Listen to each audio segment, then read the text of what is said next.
I got some laryngitis. Oh, that's helpful. Thank you. Please don't make me yell. I'd like to thank all of you for joining us here today. We will be naming the 19th head football coach in Carson-Newman football history. Please join me in welcoming the president of Carson-Newman University, Dr. Charles Fowler.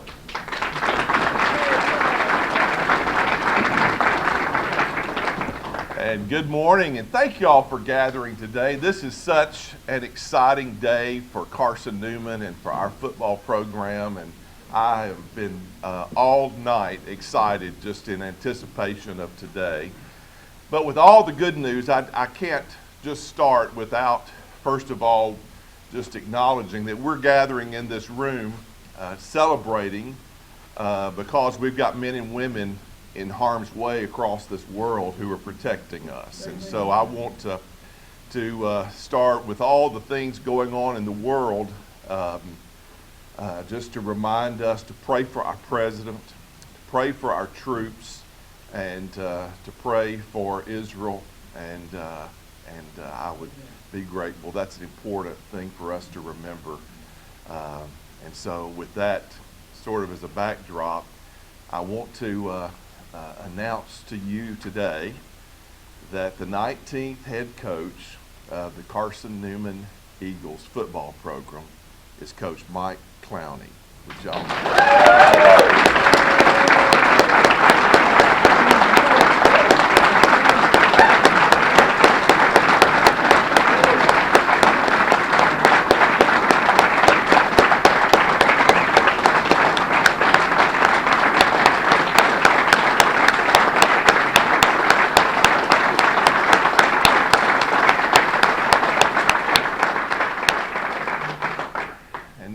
I would like to welcome our Vice President for Athletics and Director of Athletics, Matt Pope, to come and give some comments and introduce Coach Clowney, please. Thank you, sir. I'm going to park it because I've got a few things I want to say, and I don't want to forget anything, so I wrote some things down. It's an absolutely great day to be a Carson-Newman Eagle. I'm so excited about today and what today brings. I want to say thank you to our president, Dr. Charles Fowler, for his support, leadership, and involvement in this process. It's been fantastic. It's been exciting. I also want to thank our search committee for their sacrifices of time and being integral to our search process. Two administrators worked with me along with our athletics subcommittee board of trustees chair, Bobby Tuck. So I want to sincerely say thank you to them. I appreciate their service and their input. Thanks go out to our staff for their involvement in the interview process, talking to candidates and being a part of that. They aided in a very special way. We truly appreciate them as well. I want to welcome Coach Clowney's family, Carrie, here today, his wife and his son Preston. I know he's real excited. Coach Clowney's mom and aunt, Coretta and Loretta, are here with us, and so it's a very special day for us, and we're excited you guys can be here. Many others that remain nameless will please know of our appreciation and help for your support. When Coach Turner retired on December 9th, I knew we had to find the right coach, the right fit for Carson-Newman. And Carson-Newman University, and we wanted to act as fast as we could without being hasty, and I believe we've done that. We bathed the process in prayer. We truly did, knowing that God's man, believing that God's man would present himself, and I believe that has occurred. As Proverbs 11:30 tells us, and he who wins souls is wise. We had to find someone who's a person of strong faith, someone who would lead our program with a Christ-centered mission, and we feel like we found that. We wanted a lot. We wanted that first and foremost. We wanted someone, we wanted someone who could celebrate the traditions, the foundational traditions that we had of the past, while also galvanizing our supporting constituents, and someone who possessed a strong vision for the future, someone who could put his stamp and write his own story. We wanted someone who could teach the game and construct a championship caliber program. We wanted a great recruiter, someone familiar with Division II, specifically our region, and someone who had solid professional relationships and could engage our communities and ability to draw higher level student athletes who value a Carson-Newman education. We wanted a coach who understands and can manage the multiple aspects of Division II programs, scholarships, scheduling, team travel, all the other things that are involved in a program of our size. We had 65 qualified candidates from around the United States. Those who expressed interest in our position included the entire spectrum of coaches. We considered coaches who had won Division II national championships. We had a few coaches who were actually coaching in New Year's Eve bowl games.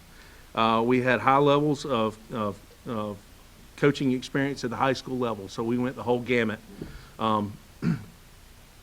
However, through all the applications, nominations, emails, calls, discussions that we had, one man stock rose appreciably while we discussed who we wanted. And we feel like the best qualified person to lead our football program at this time. And it gives me so much joy to present Coach Clowney as our 19th head football coach. So welcome him with me, if you would.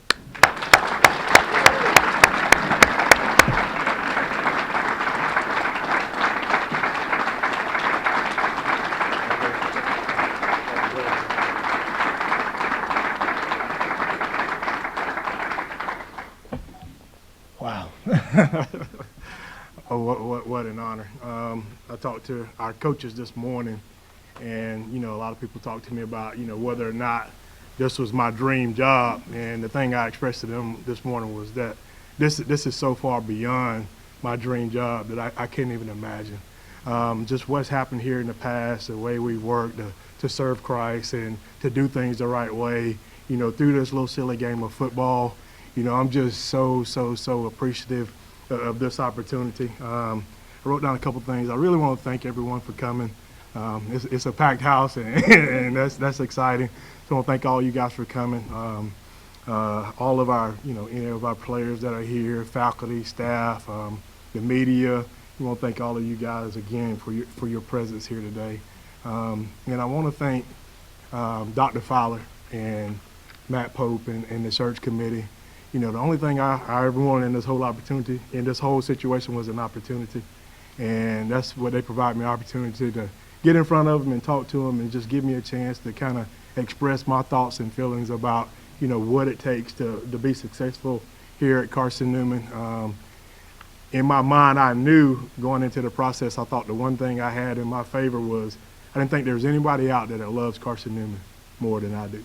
And hopefully that's something that shows up, because this place is somewhere that's just meant the world to me. As a young man coming in here as a player and being able to like really get face to face with Christ was just, you know, unbelievable with me. My mom, my family's here today. I want to thank my wife, Carrie, for putting up with me. And we're not finished yet. I mean, there's some long days ahead. Let's just keep hanging in there and fighting together. Preston, I know he's excited. Probably one of the best things that happened to me the last couple of weeks, where we were out shooting airsoft guns, and we were going in, and he said, Daddy, he said, when will you know something about Carson-Newman? I said, buddy, I don't know. And he said, Dad, I hope you get the job. And I said, thanks, buddy, because that's my guy. I love you. My mom and my aunt, I just want to thank you for everything that you've done for me, you know, growing up and just always being there. Sometimes I was the only kid at the games that had parents there, and I didn't appreciate it at the time, but I appreciate you guys always being there and supporting us. And I think that's the biggest thing. That's what kind of leads me into what I really want to talk about is family.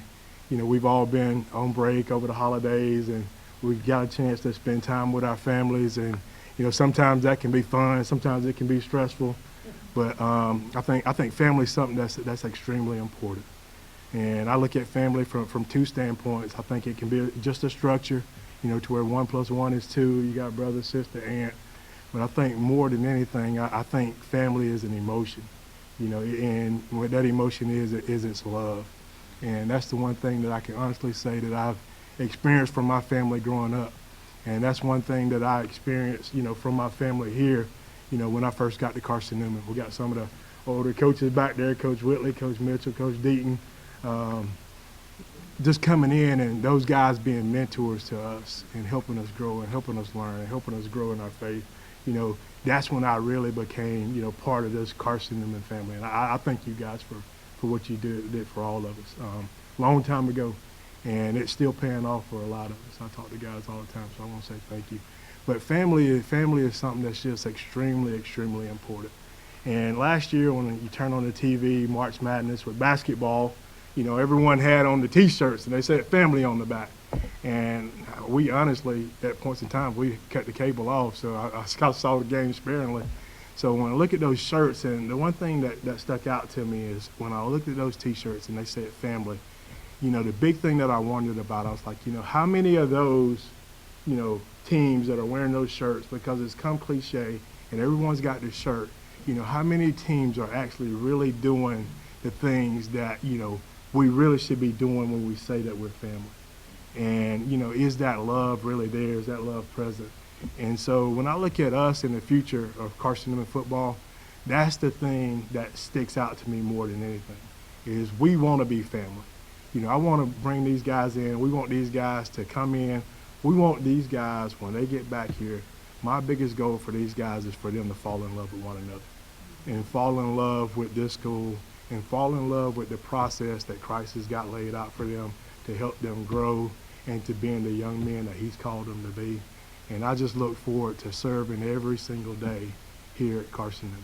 And so once again, I thank you, and I appreciate the opportunity to be here. Questions for Coach Clowney?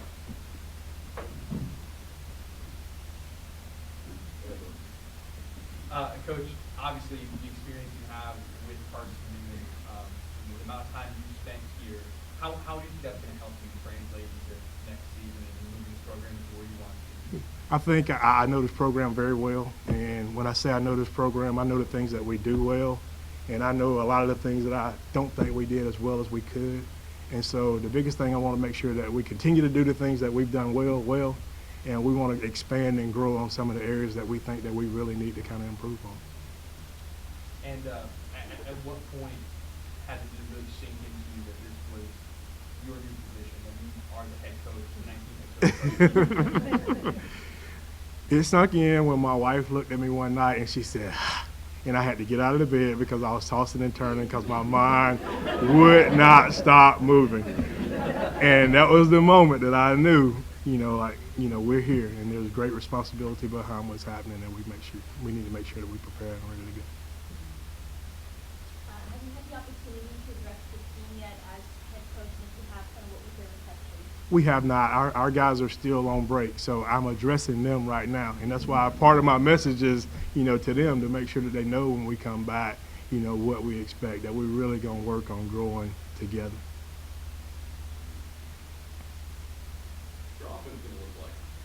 Why? There you go. He always creates problems. I think scheme-wise, and I think, when we talk about family, I think that's what's going to win for us. However, I do know that the X's and O's are important, and we're going to do a good job with the X's and O's. We're going to make sure we got some good coaches here, and if we bring in guys, we're going to make sure they're ready, and we make sure they're good X's and O's guys that believe in what we believe in. Offensively, I think there's a natural transition here. Unfortunately, the last Veer offensive coordinator in the world just retired, and so that's going to naturally going to bring some change. And so I believe in what we've done here over the last 30 years, but I do think there's going to be some things that's different. We want to be. I think you still got to be able to run the football to win championships, but I think you got to be able to throw the ball whenever you want to. And that's the place that we really want to make sure that we get to. So I like the option. We'll still keep option principles there, but we want to be able to spread the ball out and throw it a little bit more as well. Throughout your time, was there ever a point that you thought you would be in this position, that this is a role you could fill? That's a loaded question, because I was a high school head coach, and we come back here in 2009, and God brought us back here. There's no doubt about it. And I was great with being an assistant coach, and I become defensive coordinator. My wife knows that. It's like, man, I'm excited about just having a room with a couple of guys, and we can have them over to the house and have dinner, and not have to worry about what the other 150 think about it. But and the Lord's really special. And the next year, Coach Deaton leaves, and I become the defensive coordinator. So we got a little bit bigger group, and during that process, man, the Lord really just started dealing with me that hey, this is not it. This is not what I called you to do. It's what I called you to do right now. But I felt like at that point in time, ultimately, it was going to lead to somewhere different. And we wrestled. Me and the Lord really wrestled on it, because one thing I felt when I was a head coach before was that really drug me down was I didn't have any offensive experience at all. And one thing I talked about was hiring an offensive coordinator, and I was not allowed to do that. And we struggled on offense. And so that was my big struggle with the Lord. It's like, man, if I'm going to do this, then I need some experience on offense. Year and a half later, I was on offense. and to be honest with you, I was irritated about it. Like, it wasn't something that I was excited about. But and then I just remember Coach Sparks' last day here cleaning out his office. He called me in and he said, we need to talk. And he started talking, and I said, Coach, and I said, there's no need for us to talk. I said, I don't know what's going on. I'm just trying to be faithful.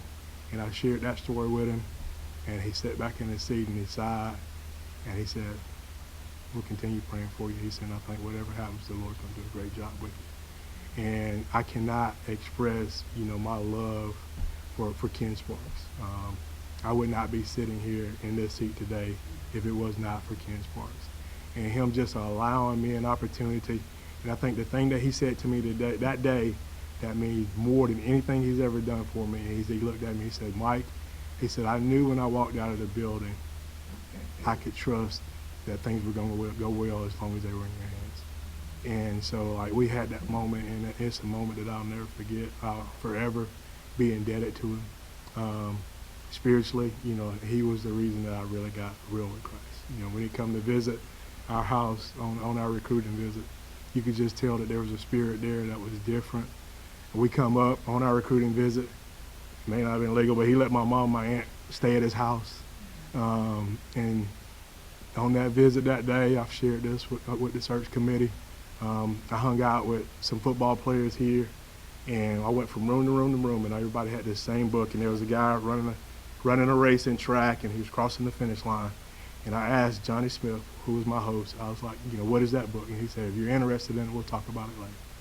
And so on my recruiting visit, we stayed up till 2 o'clock in the morning, not partying, but talking about Christ. And, that was the difference in my life. And that next day I went over, I met with Coach Sparks. I said, can I get one of those books? And he said, well, I don't know recruiting-wise if I can give you one. He said, but I'll let Johnny have one, and if he decides to give it to you, then you can have it. So I got my first Bible on my recruiting visit here to Carson-Newman. And this has been a special place to me. Played under Coach Bender, Ken Sparks. Is there maybe one piece of advice that he gave you in terms of coaching that you'd like to share? I think the thing that sticks out is, Coach always asks one question to all of us. It was always, how's your heart? And how's your heart? And a lot of times, I was young and coaching, and I wanted to be about X's and O's, and I was ready to be defense coordinator. I was going to be the head coach of Tennessee. And, you have all these ambitions, but, that's really not what it was about with Coach. It was about your heart, and it's about doing things honoring to the Lord and doing it for the right reason and the right way. One thing that he always talked about, is, we try to do our thing our way, and we grow a little bit, and then we try to do God's thing our way. And, it's not until we get to the point that we decide that we want to do God's thing God's way that we can really make a difference. And that's something that'll stick out to me forever. Have you had a chance to talk to the coaches? What was kind of the reaction when you shared yourself? Well, I talked to the coaches this morning. We had a staff meeting this morning at 8 because, it's really been a stressful, situation for all of us. But before I will say, I appreciate the process. I know Matt talked about the process a little bit earlier, And I would have loved to have just been given this job, but I don't think that's the way it should happen. You know, they gave me an opportunity to earn this job, and I think that's the thing that sticks out to me more than anything when they call me back and they say, Coach, this is not a gift, you earned this job. And so I'm so grateful for that and that process. But when I talked to the coaches this morning, I think and I hope, you know, they're excited about it. I think, you know, they all know, you know, what I believe in and what I stand for. You know, our vision, our theme this morning was keeping the main thing, which is really stolen from Coach Sparks, who really stole it from Dal Shealy. And so, like, this thing's kind of been processed a long time. That's what I talked to him, too, about. It was weird that my high school coach played for Dal Shealy in high school. And I get to Carson-Newman, and I'm like, man, this program just seems so familiar. And I figure out that Dal was here, and Coach Sparks played and coached with Dal. So, I mean, I've been groomed in this process in this place for a long time. But I think our coaches are excited about what's going on. I've challenged them this morning to make sure that we be about what we say we are, and that's one of the main things we want to make sure we get done.